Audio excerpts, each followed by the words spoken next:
Berikutan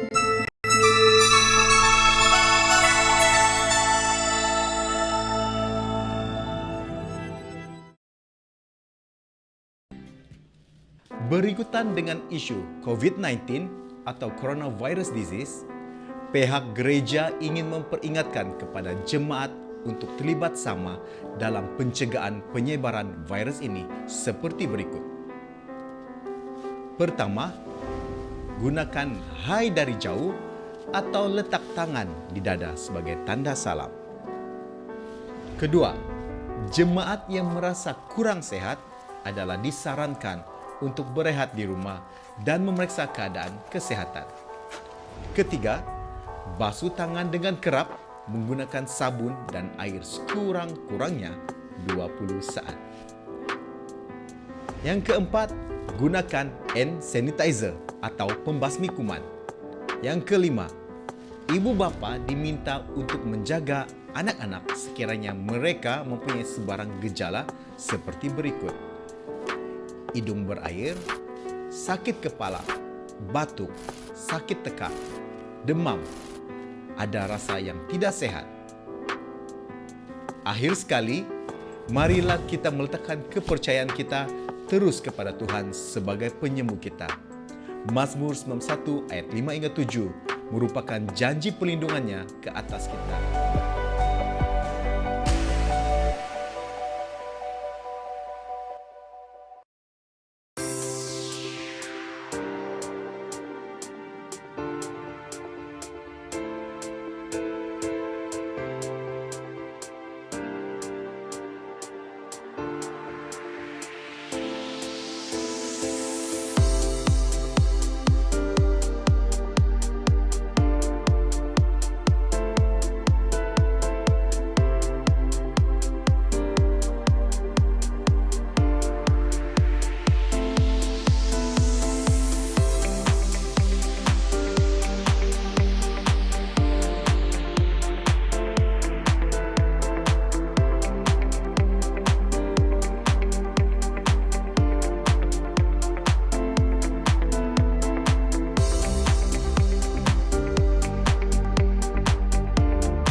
Shalom dan selamat pagi buat jemaat Tuhan. Pada pagi hari ini mari kita mempersiapkan hati kita untuk masuk dalam pujian dan penyembahan kita.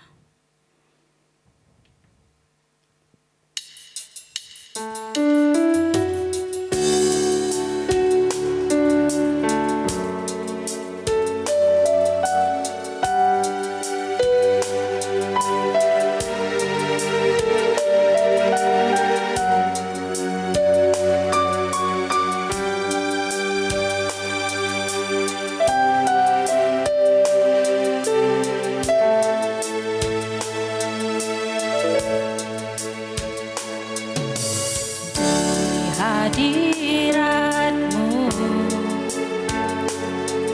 ku cari wajah-Mu.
Segala kemuliaan hanya bagi Tuhan.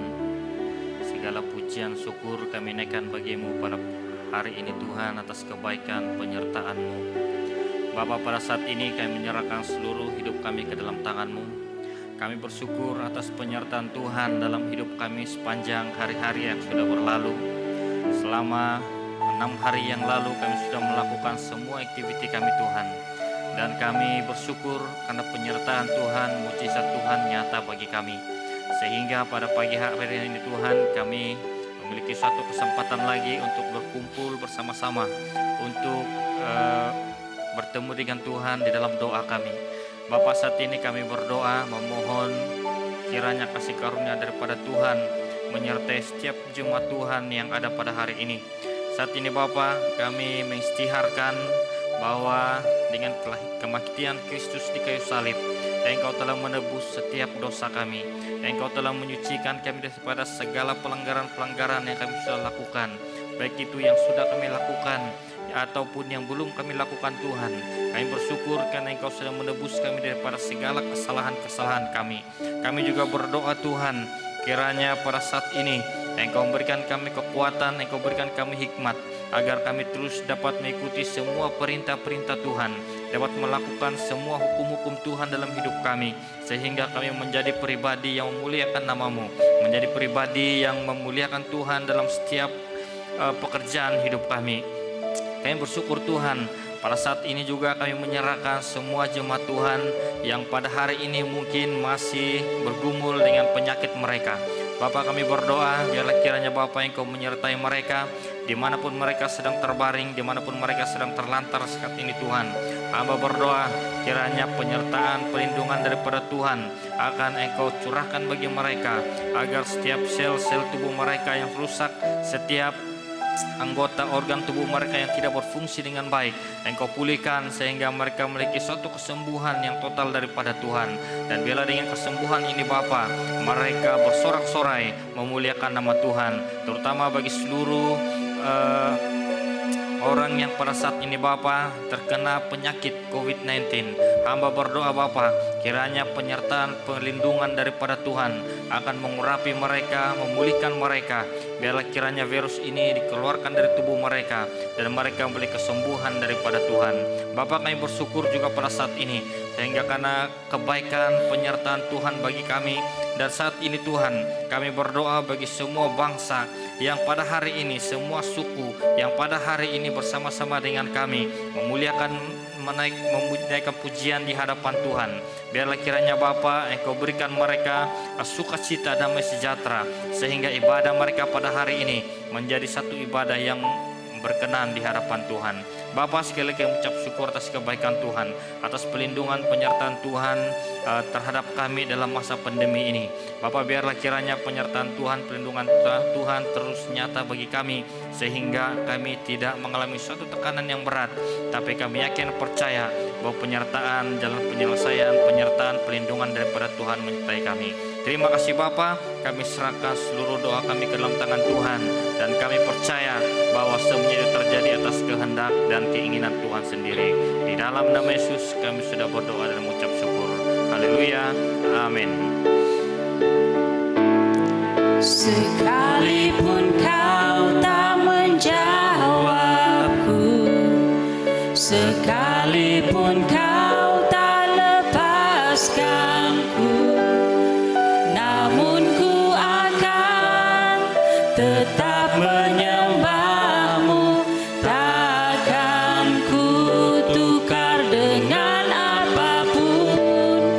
Bagiku hanya Kaulah Tuhanku, tiada Allah lain dalam hidupku. Takkan berhenti ku kan memujimu, takkan ku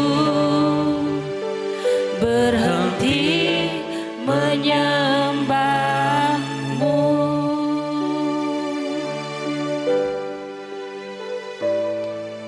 Haleluya.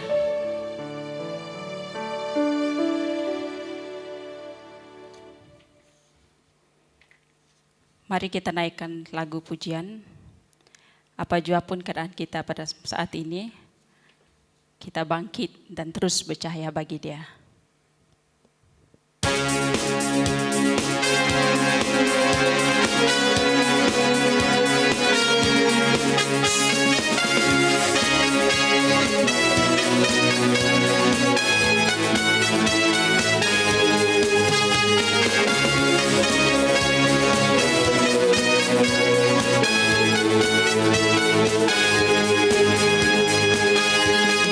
Bangkitlah menjadi terang, bercahayalah umat pilihan Allah, agar dunia akan melihat perbuatanmu yang baik dan memuliakan Bapa di surga.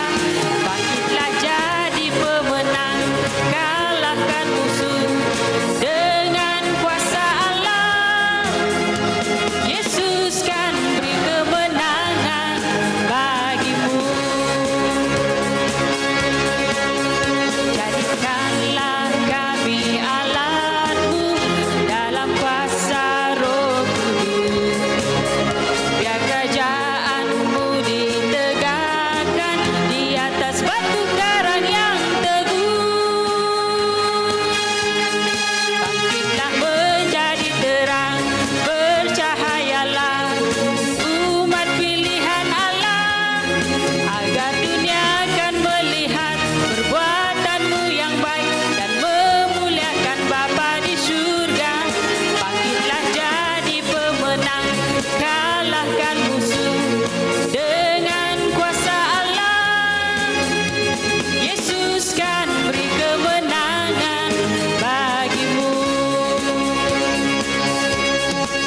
Jadikanlah kami alatmu dalam kuasa Roh Kudus.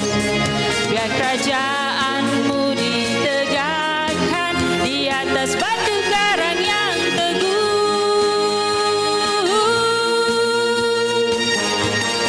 Bangkitlah menjadi terang, bercahayalah umat pilihan Allah, agar dunia akan melihat perbuatanmu yang baik dan memuliakan Bapa di surga.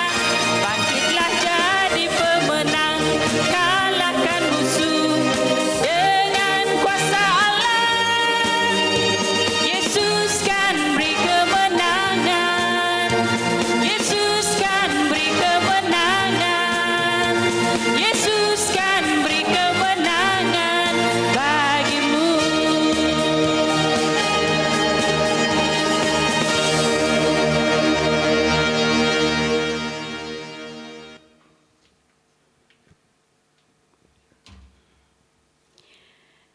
Di dalam firman Tuhan, bilangan 6 ayat 24 hingga 26 yang berbunyi begini. Tuhan memberkati dan melindungi kamu. Wajah Tuhan memancarkan sinarnya ke atas kamu. Ia menyatakan kasih karunia-Nya kepadamu, menunjukkan kemurahannya serta memberikan damai sejahtera kepada kamu. Mari kita naikkan lagu ini sebagai rasa pujian syukur kita.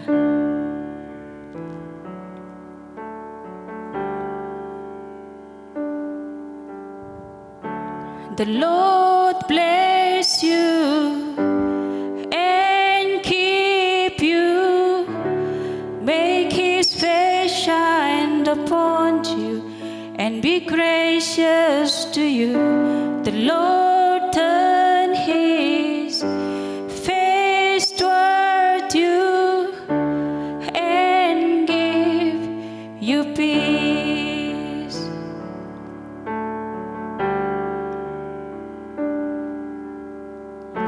The Lord bless you and keep you, make His face shine upon you and be gracious to you. The Lord turn His face toward you and give you peace.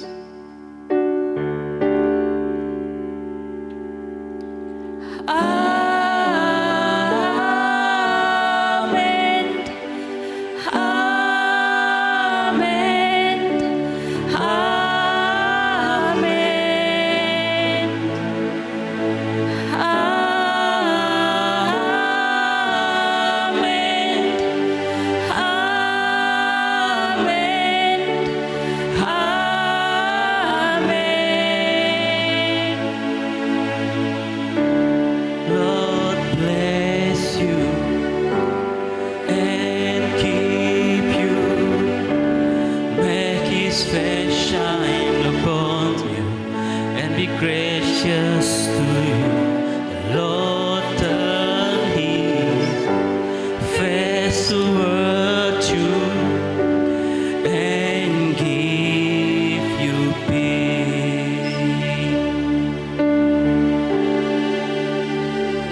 His favor be upon you and 1,000 generations, and your family, and your children, and their children, and their children.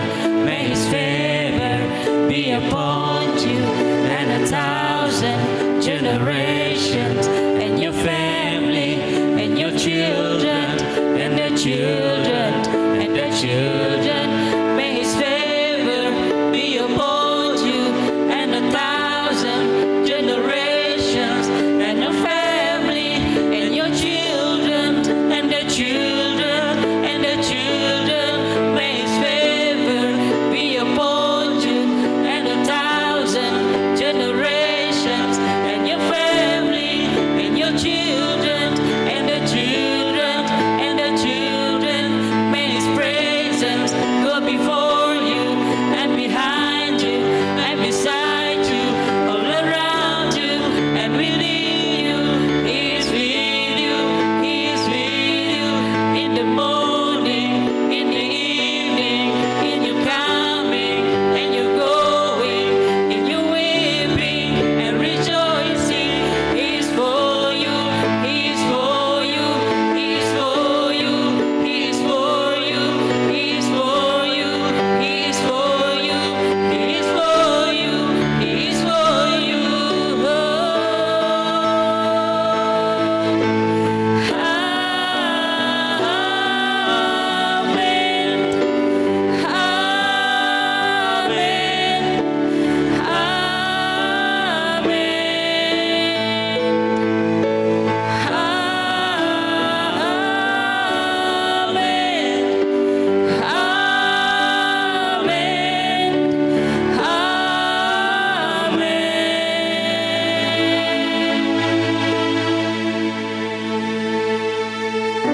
The Lord bless you and keep you.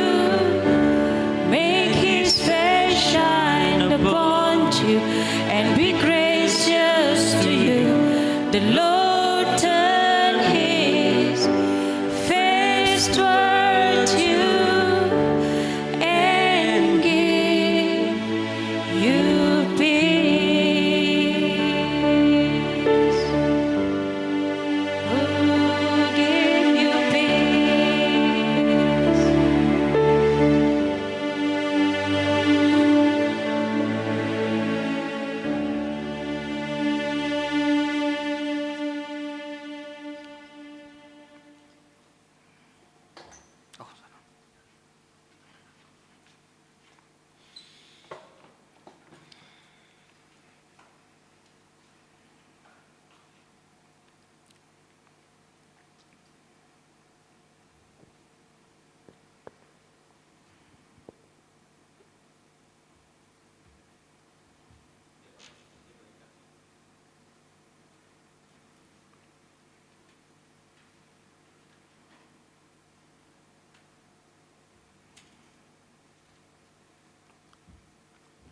Bapa, segala pujian, syukur kami naikkan bagi Tuhan sekali lagi pada pagi hari ini atas segala kebaikan Tuhan bagi kami. Pada saat ini Tuhan, sebelum kami belajar daripada firman-Mu, kami akan melaksanakan perjamuan kudus. Bapa, kiranya menyertai perjamuan ini dari awal sampai selesai. Biarlah kiranya Tuhan, perjamuan pada hari ini dapat kami laksanakan dengan penyertaan daripada Tuhan.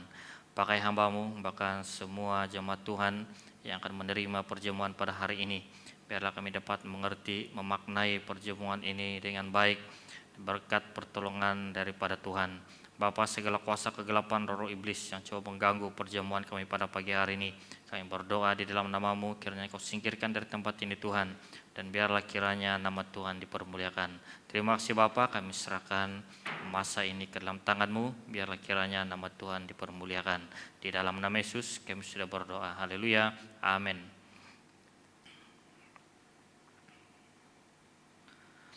Baiklah saudara-saudara, shalom, selamat pagi, salam sejahtera kepada seluruh jemaat Tuhan. Pada pagi hari ini kita akan mengadakan perjamuan seperti yang sudah diumumkan di dalam berita gereja bahwa hari ini kita akan melaksanakan perjamuan.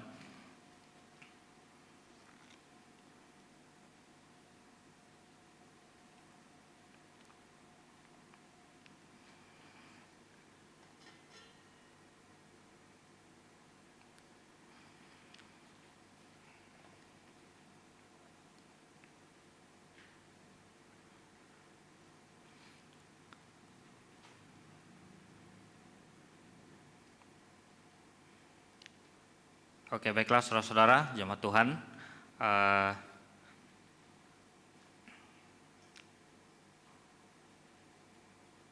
Sebelum kita mengambil daripada perjamuan ini, saya ingin menjelaskan beberapa hal kepada kita. Mengapa kita harus mengambil perjamuan kudus dan mengapa kita melaksanakan perjamuan ini di dalam ibadah kita. Perjamuan kudus ini adalah perintah daripada Tuhan yang disampaikan oleh Rasul Paulus dalam 1 Korintus pasal 11 ayat 23 sampai 26. Sebab apa yang telah kuteruskan kepadamu telah aku terima dari Tuhan, yaitu bahwa Tuhan Yesus pada malam waktu ia diserahkan mengambil roti dan sesudah itu ia mengucap syukur atasnya. Ia memecah-mecahkannya dan berkata, inilah tubuhku yang diserahkan bagi kamu. Perbuatlah ini menjadi peringatan akan aku. Demikian juga ia mengambil cawan sesudah makan lalu berkata, cawan ini adalah perjanjian baru yang dimeteraikan oleh darahku. Perbuatlah ini setiap kali kamu meminumnya menjadi peringatan akan aku. Sebab setiap kali kamu makan roti ini dan minum cawan ini, kamu memberitakan kematian Tuhan sampai ia datang. Nah, perjamuan kudus ini juga merupakan sebuah tanda atau tanda perjanjian baru daripada kasih Allah demi Tuhan Yesus Kristus kepada kita orang yang berdosa, sehingga pada waktu kita menerima roti dan menerima cawan air anggur yang membayangkan tercurahnya darah Tuhan bagi kita, itu melambangkan bahwa ia memberikan kita penebusan dan keampunan dari dosa kita. Demikian juga dibuatnya dengan cawan. Sesudah makan ia berkata, cawan ini adalah perjanjian baru oleh darahku yang ditumpahkan bagi kamu. Jemaat Tuhan, sebelum kita mengambil atau menerima perjamuan ini kita mesti memeriksa diri kita terlebih dahulu. Karena dalam 1 Korintus juga mengatakan, jadi barang siapa dengan cara yang tidak layak makan roti atau minum cawan Tuhan, ia berdosa terhadap tubuh dan darah Tuhan. Karena itu hendaklah tiap-tiap orang menguji dirinya sendiri, dan baru sesudah itu makan roti dan minum dari cawan itu. Karena barang siapa makan dan minum tanpa mengakui tubuh Tuhan, ia mendatangkan hukuman atas dirinya. Sebab itu banyak di antara kamu yang lemah dan sakit, dan tidak sedikit yang meninggal. Kalau kita menguji diri kita sendiri, hukuman tidak menimpa kita. Artinya di sini saudara-saudara, pesanan ini disampaikan kepada kita yang mau terus hidup di dalam dosa. Nah, sekalipun demikian bukan berarti kita terlepas daripada melakukan dosa, tapi apa yang perlu di sini, kita harus kembali kepada Tuhan, kita bertobat terlebih dahulu, mengakui segala dosa kita di hadapan Tuhan. Setelah itu baru kita menerima perjamuan daripada meja Tuhan. Nah, jadi saudara-saudara jemaat Tuhan, jemaat yang belum dibaptis diharapkan supaya jangan dulu mengambil perjamuan, sebab perjamuan ini hanya diberikan kepada mereka yang sudah dibaptis dan layak untuk menerima perjamuan Tuhan. Nah, bagi jemaat Tuhan yang bersekutu, jika di gereja saudara sudah dibaptis, saudara dialu-alukan untuk mengambil bagian dalam perjamuan kudus ini.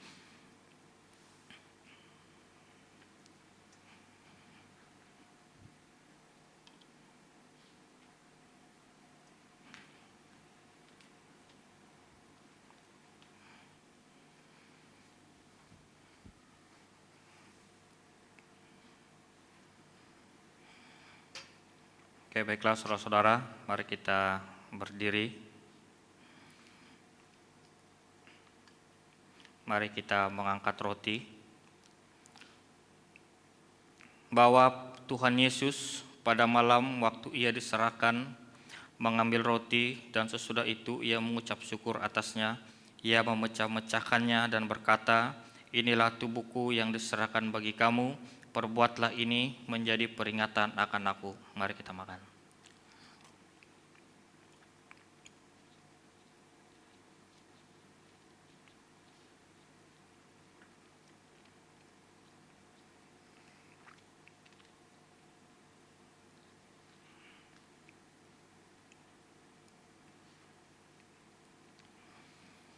Demikian juga ia mengambil cawan sesudah makan lalu berkata, cawan ini adalah perjanjian baru yang dimeteraikan oleh darahku. Perbuatlah ini setiap kali kamu meminumnya menjadi peringatan akan aku.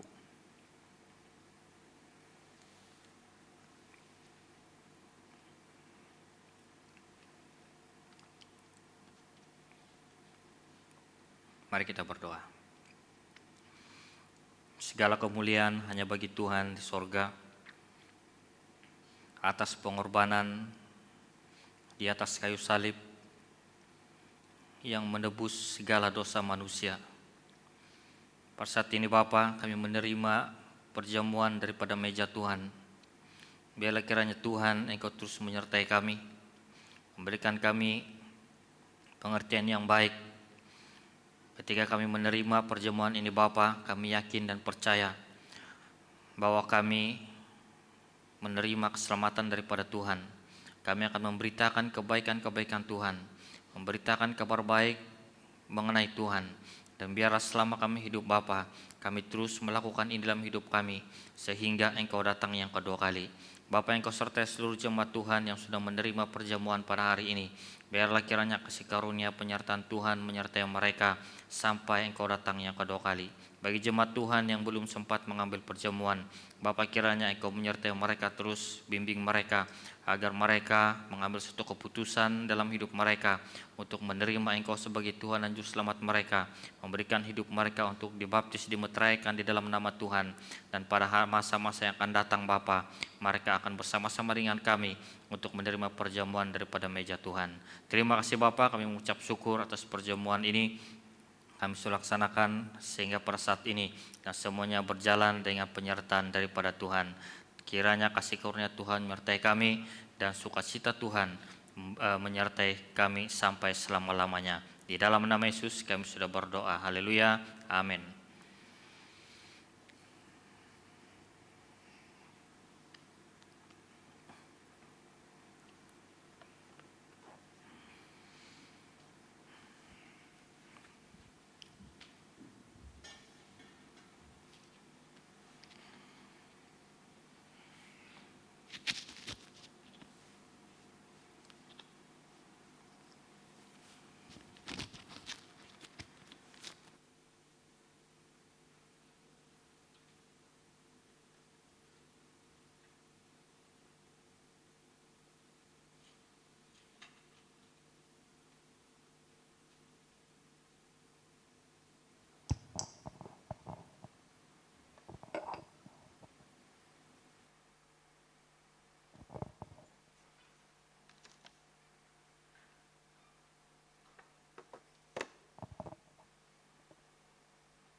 Oke, baiklah, shalom, selamat pagi, salam sejahtera bagi seluruh jemaat Tuhan yang hari ini bersama-sama dengan kita mengikuti ibadah ini, dimanapun kita berada, yang mengikuti secara live di YouTube.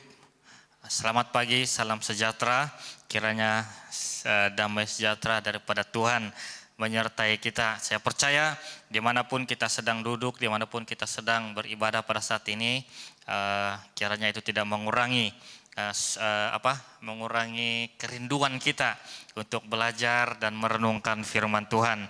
Nah, jadi saudara-saudara, pada hari ini saya bersyukur sekali lagi kepada Tuhan karena masih diberi kesempatan untuk membawakan firman Tuhan bagi kita. Nah, jadi tanpa membuang masa, sebelum kita merenungkan firman Tuhan, saya mengajak kita berdoa sekali lagi. Saya pimpin kita di dalam doa. Bapa, segala kemuliaan hanya bagi Engkau di surga. Pada saat ini kami menyerahkan waktu ini ke dalam tangan Tuhan dalam pemberitaan firman-Mu, agar hati kami dibuka, agar kami mengerti firman Tuhan dalam hidup kami pada hari ini. Bapa, sertai hamba-Mu dan seluruh jemaat Tuhan. Biarlah kiranya penyertaan Tuhan menyertai kami dari awal sampai selesai. Dan pada saat kami selesai mendengar firman Tuhan ini, Bapa, kami terus dipenuhi dengan sukacita, damai sejahtera daripada Roh Kudus. Terima kasih Bapa, kami serahkan masa ini ke dalam tangan-Mu. Biarlah kiranya nama Tuhan dimuliakan. Haleluya, amin. Oke, baiklah saudara-saudara, mari yang ada membawa firman Tuhan, mari buka di dalam kitab Kejadian pasal 2 ayat yang ke-7. Kejadian pasal 2 ayat yang ke-7. Firman Tuhan berbunyi demikian. Ketika itulah Tuhan Allah membentuk manusia itu dari debu tanah dan menghembuskan nafas hidup ke dalam hidungnya. Demikian manusia itu menjadi makhluk yang hidup. Nah, sekali lagi saudara-saudara, ketika itulah Tuhan Allah membentuk manusia itu dari debu tanah dan menghembuskan nafas hidup ke dalam hidungnya. Demikianlah manusia itu menjadi makhluk yang hidup. Nah, hari ini saya ingin kita belajar bersama-sama dalam satu topik yang saya ambil daripada pembacaan kita, yaitu hidup yang sejati. Nah, hidup yang sejati, saudara-saudara, adalah suatu hidup yang sangat diimpikan oleh setiap manusia. Hidup yang sejati itu sangat diimpikan oleh setiap orang. Tidak kira dia orang yang kenal Tuhan ataupun dia bukan orang di kalangan kita. Tetapi saya percaya saudara-saudara bahwa hidup yang sejati menjadi suatu impian bagi setiap manusia. Nah, persoalannya, apakah hidup yang sejati itu dapat dimiliki dengan mudah?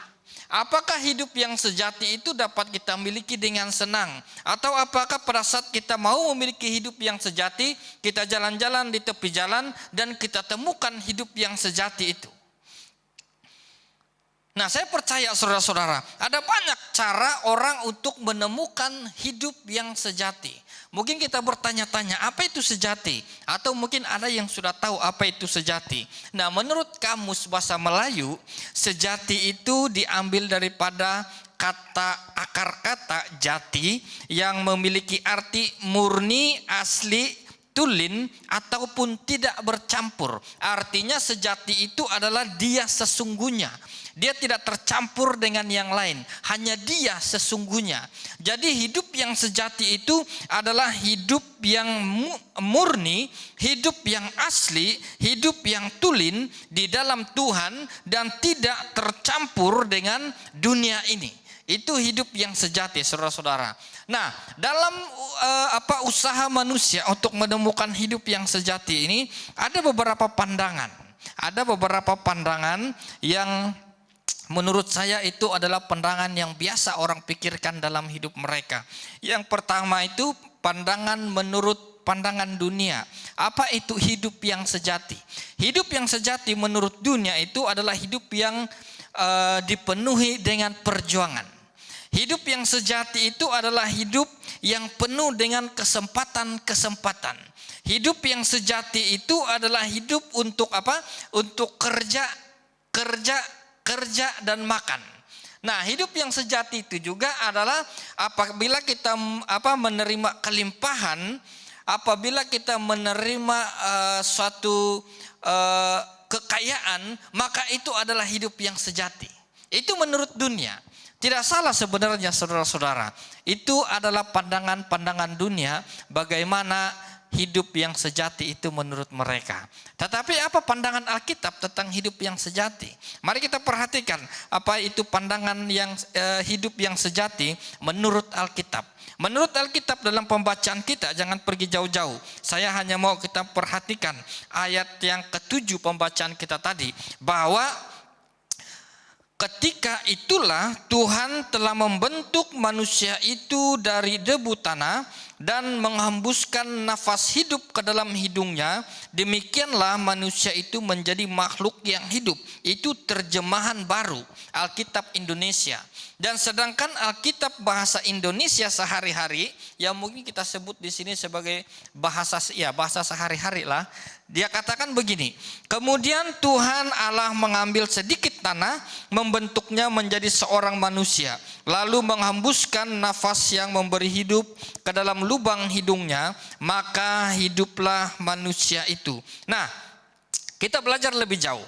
Kata nafas hidup yang berasal daripada bahasa Ibrani yang disebut sebagai nesama, yang berarti tiupan atau hembusan atau nafas yang sensitif, berkenan dengan hidup.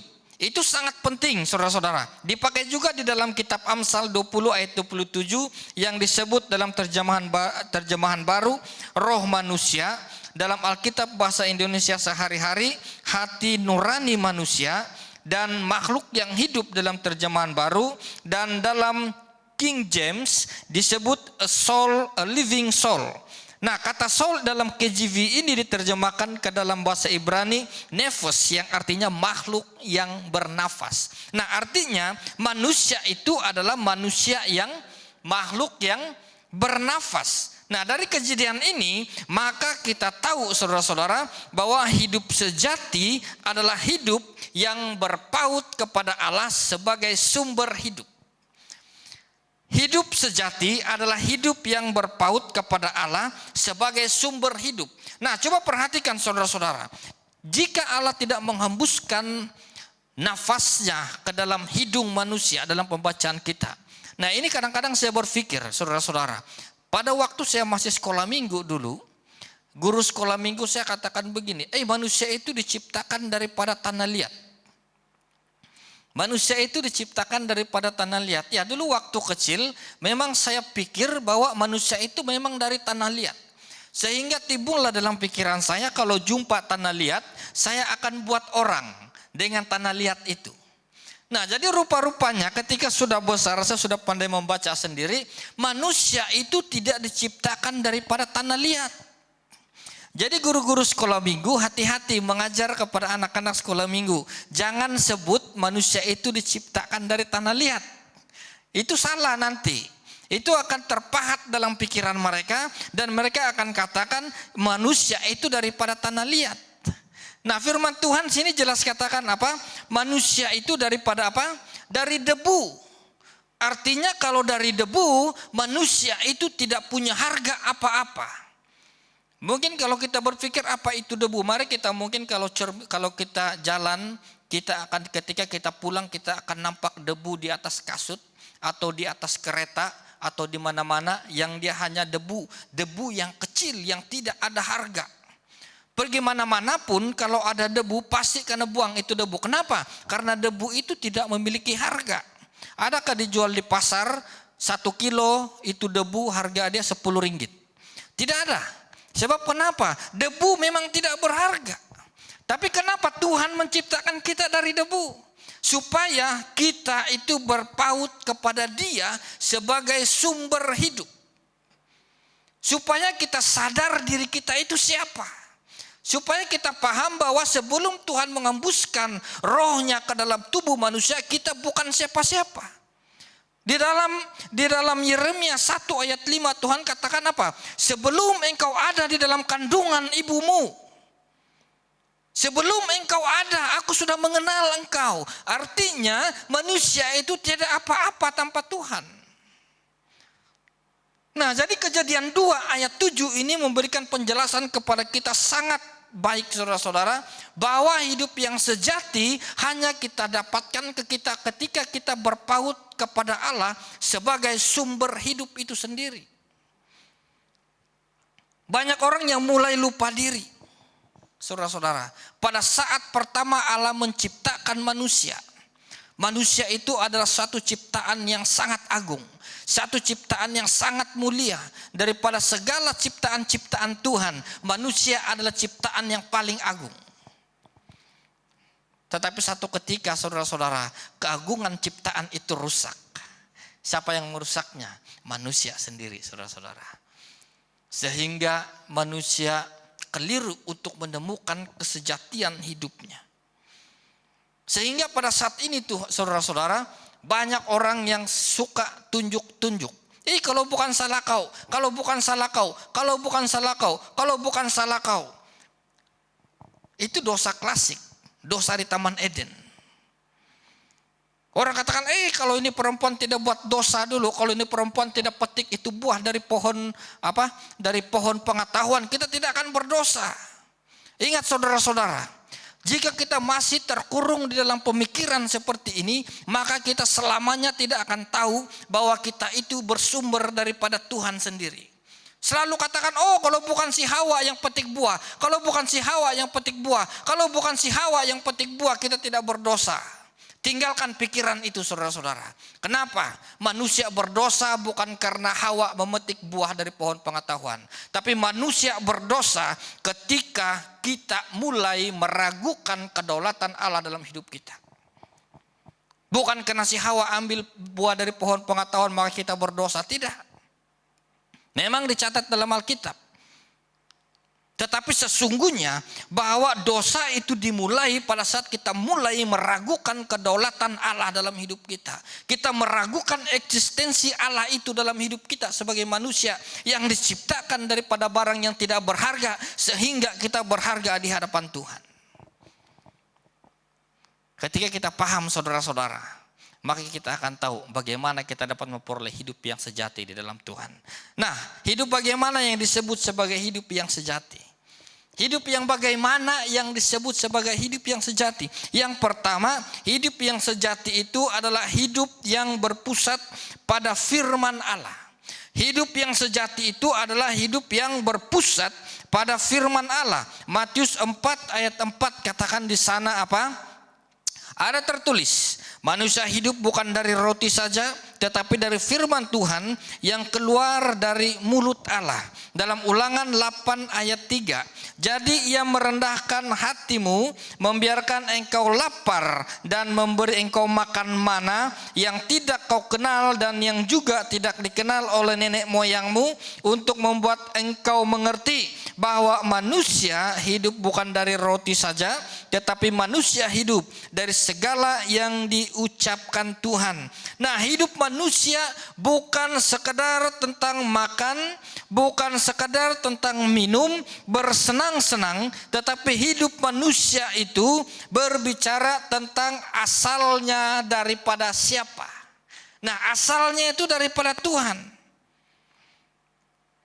Perhatikan dalam ayat itu saudara-saudara, perkataan kata saja dalam ayat ini berarti kita sebenarnya masih memerlukan roti. Kita sebenarnya masih memerlukan makanan jasmani untuk menyambung kehidupan kita.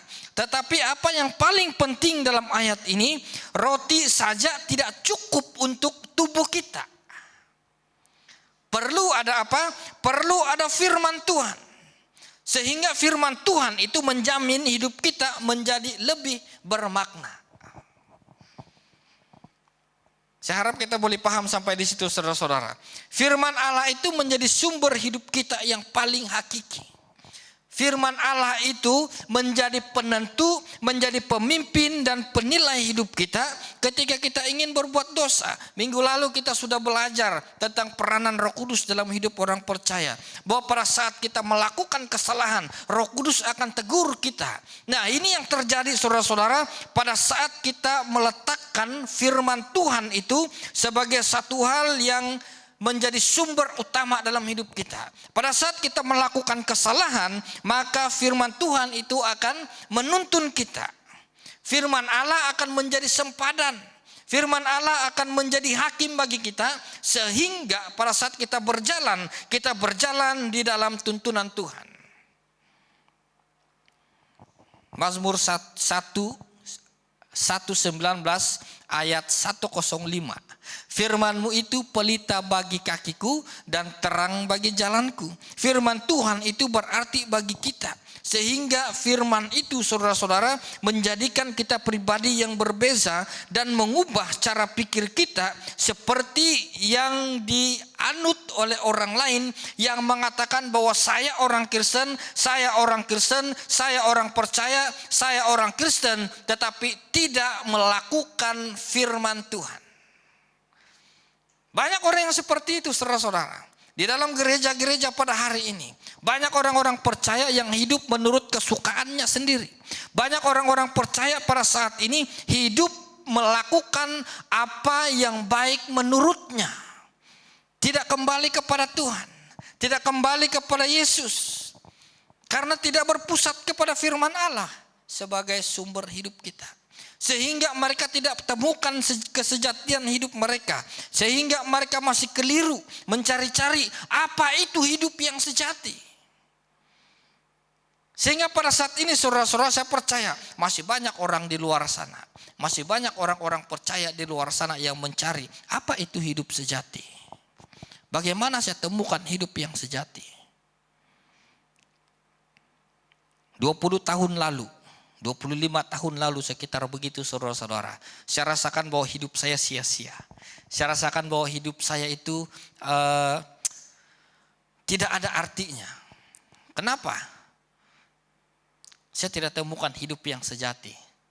Karena hidup yang sejati itu hanya dapat ditemukan di dalam Tuhan. Pada saat kita pusatkan hidup kita ke dalam tangan Tuhan, pusatkan hidup kita kepada firman Tuhan, maka kita akan temukan firman Tuhan yang dapat menuntun kita ke arah hidup yang sejati. Yang kedua, saudara-saudara, hidup bagaimana yang disebut sebagai hidup yang sejati? Hidup yang sejati adalah hidup tanpa kekhawatiran. Matius 6 ayat yang ke-25. Karena itu aku berkata kepadamu, janganlah khawatir akan hidupmu, akan apa yang hendak kamu makan atau minum. Dan janganlah khawatir pula akan tubuhmu, akan apa yang hendak kamu pakai. Bukankah hidup itu lebih penting daripada makanan, dan tubuh itu lebih penting daripada pakaian? Apa yang menjadi kekhawatiran utama manusia? Apa yang menjadi kekhawatiran utama manusia pada hari-hari ini saudara-saudara? Terlepas daripada COVID-19. Yang menjadi kekhawatiran utama manusia pada saat ini adalah makanan. Yang saya jelaskan tadi dalam poin yang pertama. Yang menjadi kekhawatiran kita pada saat ini adalah makanan, minuman, pakaian. Kenapa kalau kena bagi dulu masa PKP pertama bulan 3 tahun lalu. Maka orang katakan macam mana kami mau makan, macam mana kami mau kerja, macam mana kami mau dapat keuangan untuk kasih makan anak-anak di rumah kalau kami tidak boleh pergi kerja. Kalau kami tidak dapat buat pekerjaan menghasilkan keuangan, macam mana kami kasih makan anak kami, keluarga kami. Ternyata saudara-saudara, firman Tuhan itu sangat pas. Karena kekhawatiran utama manusia itu tentang makan dan minum. Tapi firman Tuhan katakan apa sih di sini saudara-saudara? Janganlah kamu khawatir akan hidupmu, akan apa yang kamu makan atau minum. Janganlah kamu khawatir pula akan tubuhmu, akan apa yang hendak kamu pakai. Bukankah hidup itu lebih penting daripada makanan, dan tubuh itu lebih penting daripada pakaian? Kenapa kekhawatiran kita mengarah ke sana? Karena pada saat kekhawatiran kita mengarah kepada makanan, pakaian, minuman, dan yang lain-lain, maka kita tidak diajar kembali kepada Tuhan, melainkan kita diajar untuk kembali kepada diri kita sendiri. Segala sesuatu harus dimulai dari diri kita. Kenapa? Karena kita punya pikiran itu makan, minum, dan pakaian. Kesenangan, kesejahteraan hidup. Nah saudara-saudara, hati-hati ayat yang ke-25 bagian yang terakhir kalimat di sana. Di sana dikatakan apa? Bahwa hidup itu lebih penting daripada makanan. Kenapa? Karena kalau kita kekurangan makanan, perhatikan, kalau kita kekurangan makanan, kita boleh mencarinya. Kalau kita tidak ada duit, kita boleh carinya kemudian. Tapi kalau kita tidak ada makna hidup atau kita tidak ada kehidupan, apakah kita dapat temukan itu lagi? Kalau hari ini kita mati, dapat kita cari duit lagi? Kalau kita hari ini kita tiba-tiba stres, kita tiba-tiba tertekan, kita gila. Apa kita dapat temukan hidup itu kembali? Apakah kita dapat menemukan makna hidup kita itu kembali kalau kita tidak datang kepada Tuhan lagi? Karena itu saudara-saudara firman Tuhan katakan, jangan engkau risau tentang apa yang kau makan, apa yang kau minum. Hai bangsa Israel dulu, saudara-saudara. Mereka berada di padang pasir. Mereka tidak ada makanan, tidak tahu mau makan di mana. Tuhan kirim mana untuk mereka makan. Perhatikan, Tuhan bagi mereka mana yang mereka tidak kenal, mana itu dari mana. Sebab itu Tuhan katakan, janganlah engkau khawatir. Maka engkau akan temukan hidup yang sejati. Janganlah engkau terlalu khawatir tentang hari esok. Karena hari esok pasti ada kekhawatirannya sendiri. Matius 6 ayat 31 sampai 35. Di sana dikatakan, kenapa engkau harus khawatir? Kesusahan hari ini cukuplah untuk hari ini. Karena mencari makan, mencari duit, mencari pakaian, kesenangan itu dicari oleh bangsa-bangsa yang tidak mengenal Tuhan. Tapi apa yang perlu kita lakukan sebagai orang percaya saudara-saudara? Kalau kita mau menemukan hidup yang sejati bukan karena kita banyak makan, bukan karena kita ada pakaian yang cantik. Tapi firman Tuhan katakan apa? Jika engkau mau ingin temukan hidup yang sejati, cari dulu kerajaan Allah dan kebenarannya, maka semuanya akan ditambahkan kepadamu. Firman Tuhan sangat jelas saudara-saudara. Banyak orang yang pakai smart-smart tapi di dalam pikirannya itu stres. Banyak orang yang nampak gemuk karena makan banyak. Kolesterol, darah tinggi, apalagi? Ada banyak penyakit. Jadi jangan pikir kalau banyak makan itu sudah sejati hidupnya, tidak. Kalau nampak bajunya cantik-cantik, jangan-jangan dia punya baju ini dia masih bayar bulan-bulan. Kan sulit saudara-saudara. Firman Tuhan katakan apa? Simpel saja. Carilah dulu kerajaan Allah dan kebenarannya. Maka makan, pakaian dan harta itu akan ditambahkan kepadamu. Itu janji Tuhan bagi kita orang percaya. Bahwa pada saat kita temukan kesejatian hidup, maka damai sejahtera itu menyertai kita. Bukan artinya pada saat kita merenungkan ayat ini saudara, oh tadi si pastor khotbah kalau cari dulu kerajaan dan kebenaran tidak perlulah kerja. Nanti Tuhan bagi. Itu pun salah. Jangan salah anggap firman Tuhan saudara-saudara. Oh tadi si pastor khotbah itu udah bilang, mulai besok saya resign dari tempat kerja saya. Saya mau tengok betul kasih pastor cakap ini. Nanti Tuhan bagi makan mana. Wah ini bahaya. Dalam 2 Tesalonika katakan apa? Sebab jika waktu kami berada di antara kamu, kami memberi peringatan ini kepada kamu. Jika seorang tidak mau bekerja, janganlah ia makan. Perhatikan saudara-saudara. Bukan artinya Tuhan beri ayat ini, maka kita tidak perlu kerja. Kita perlu kerja. Tapi apa yang paling penting daripada kerja dan daripada makan dan cari kebenaran firman Tuhan, carilah dulu kerajaannya. Maka semuanya itu akan ditambahkan kepadamu. Ketika kita tidak khawatir dalam hidup kita, kita percaya saudara-saudara bahwa Tuhan itu memelihara kita. Hidup kita berkecukupan. Mazmur 37 ayat 25. Dahulu aku muda, sekarang aku telah menjadi tua. Perhatikan, Daud katakan, tidak pernah kulihat orang benar ditinggalkan atau anak cucunya meminta-minta roti. Itu kenapa saudara-saudara? Sebab dia cari kerajaannya dulu. Kita sudah tahu cerita Daud itu bagaimana. Bagaimana Daud dari bawah, dari seorang pengembala domba, kemudian menjadi seorang panglima dan menjadi seorang raja. Dan dia katakan dulu aku muda, sekarang aku sudah tua. Tapi tidak pernah aku melihat bahwa anak cucumu yang orang benar ditinggalkan atau anak cucumu meminta-minta roti. Kenapa? Karena penyertaan Tuhan itu sangat berarti bagi kita. Tuhan paham, Tuhan mengerti apa yang kita perlukan dalam hidup kita. Tuhan tahu saudara-saudara. Sebab itu Tuhan katakan carilah dulu kerajaannya. Tuhan sangat mengerti. Tapi Tuhan mau kita minta. Sebelum kita minta saja Tuhan sudah tahu. Oh hari ini si Pastor Alam ini dia mau makan mie goreng. Tuhan sudah tahu. Tapi Tuhan mau supaya kita datang kepada Tuhan hari ini saya mau makan mie goreng. Mie goreng telur. Apa susah betul kan masak mie goreng telur kan. Mau berdoa kepada Tuhan. Tapi perlu. Kenapa? Karena Tuhan mau kita mencari kebenarannya dulu. Tuhan mau kita mencari kerajaannya dulu. Saya ingatkan sekali lagi saudara-saudara. Jangan menggunakan ayat itu supaya kita tidak bekerja. orang pemalas akan menggunakan ayat itu. Ketika kita cari kebenarannya, kita cari kerajaan dan kebenarannya, hidup sukses itu adalah bonus daripada Tuhan.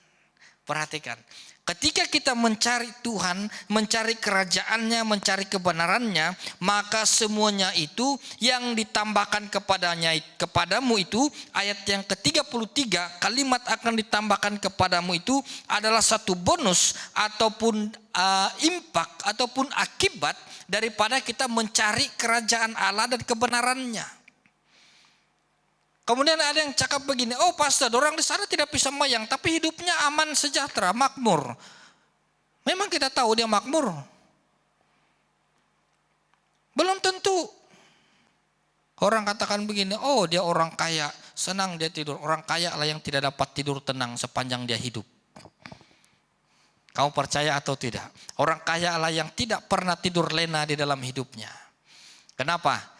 Pada waktu malam dia akan berpikir, macam mana mau cari duit besok.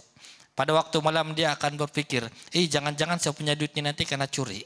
Pada waktu malam dia akan berpikir, besok kalau saya keluar, jangan-jangan saya akan nerompak. Sekali tengok jam sudah jam 6 pagi, harus bangun lagi pergi kerja jam 7 pagi. Dia tidak akan tidur tenang saudara-saudara. Tapi orang yang hidup berkecukupan daripada Tuhan akan menerima damai sejahtera daripada dia. Nah akhirnya saudara-saudara, firman Tuhan kita pada hari ini menjelaskan kepada kita berdasarkan penjelasan yang kita sudah pelajari dari awal sampai pada saat ini, bahwa hidup yang sejati bukanlah hidup yang berpusat pada diri sendiri, tapi hidup yang sejati adalah hidup yang berpaut kepada Allah sebagai sumber hidup, yang didasarkan kepada hidup yang berpusat pada firman Allah dan hidup tanpa kekhawatiran. Mari kita berdoa. Bapa, kami bersyukur atas firman-Mu yang kami sudah pelajari. Kami mengucap syukur atas kebaikan Tuhan bagi kami.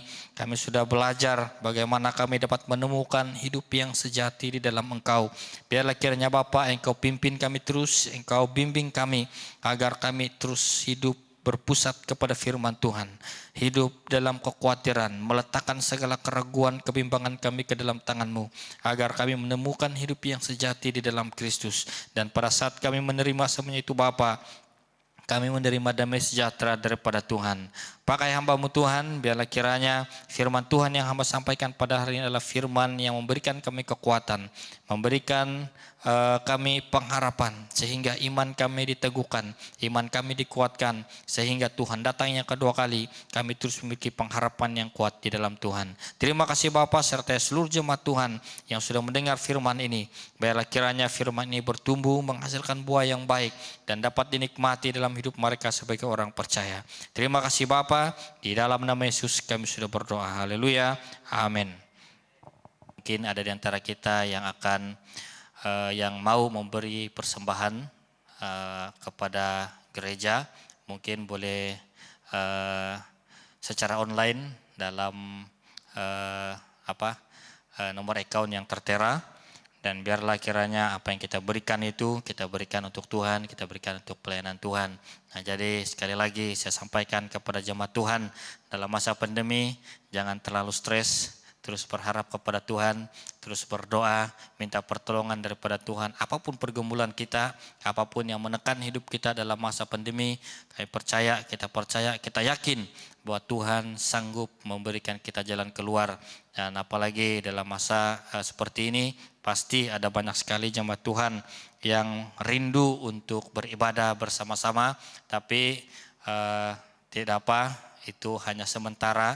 Kita berdoa, kita mengimani bahwa pandemi ini akan berlalu dan kita akan bertemu muka dengan muka dalam ibadah yang akan datang. Dan kita percaya bahwa roh Tuhan akan menyertai kita. Baiklah saudara-saudara, mari kita berdoa. Saya akan pimpin kita dalam doa persembahan dan doa berkat serta doa penutup. Mari kita berdoa. Bapa, segala kemuliaan kami naikkan sekali lagi bagi-Mu pada saat ini. Hamba berdoa bagi seluruh jemaat Tuhan yang akan memberikan persembahan mereka kepada Tuhan. Bapa, kiranya Engkau berkati mereka, baik yang tidak sempat memberi, Bapa kiranya Engkau berkati mereka. Apapun pekerjaan yang mereka tekuni pada saat ini, biarlah mereka terus menikmati berkat daripada Tuhan, Berkati keluarga mereka, berkati mereka dan anak-anak mereka, agar mereka terus menuai sukacita daripada Tuhan. Bahkan semua jemaat Tuhan yang memberi persembahan bagi Engkau, Engkau berkati mereka juga dalam kehidupan mereka, dalam keluarga mereka, dalam pekerjaan, dalam kehidupan sehari-hari. Biarlah kiranya Tuhan berkat-Mu akan Engkau curahkan bagi mereka. Dan biarlah segala sesuatu yang mereka berikan untuk Engkau, mereka berikan dengan hati yang terarah kepada Engkau untuk melancarkan pelayanan Tuhan di muka bumi ini. Bapa, sebentar kami akan bersurai, kiranya Engkau sertai kami, semua anak-anak Tuhan, dimanapun mereka berada pada saat ini. Biarlah Engkau sertai mereka, pimpin mereka, bersama-sama dengan keluarga. Engkau berkati, berikan damai sejahtera, sukacita, agar sepanjang hari ini Bapa, mereka dapat menikmati berkat Tuhan bersama-sama dengan Engkau, dan biarlah sukacita Tuhan menyertai mereka. Jemaat Tuhan, arahkan wajah-Mu kepada Allah, pencipta langit dan bumi. Diberkatilah engkau dalam usahamu, diberkatilah buah kandunganmu, diberkatilah rumah serta seisi keluargamu, diberkatilah engkau pada waktu masuk dan diberkatilah engkau pada waktu keluar. Pulanglah dengan damai sejahtera, kiranya kasih Allah, sumber pengharapan, memenuhi engkau dengan segala sukacita dan damai sejahtera dalam imanmu, supaya oleh kekuatan Roh Kudus engkau berlimpah-limpah dalam pengharapan. Haleluya, amin.